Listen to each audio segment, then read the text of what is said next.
সামান্য হাসির জন্য মরতে হলে প্রথম শোনা, হাসির জন্য মৃত্যুদণ্ড হবে তার ছিল না জানা।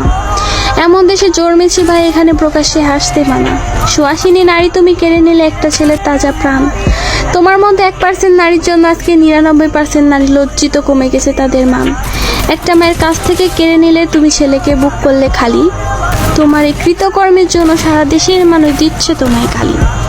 যে বা যারা এই কাজটা করেছো তাদের ধিক্কার জানায় পুরো জাতি। শোনো হে নারী, তোমার পাপের শাস্তি তুমি দুনিয়াতেই পাবে। তুমি যেদিন মা হবে তোমার সন্তানকেও তুমি এভাবে হারাবে ইনশাআল্লাহ।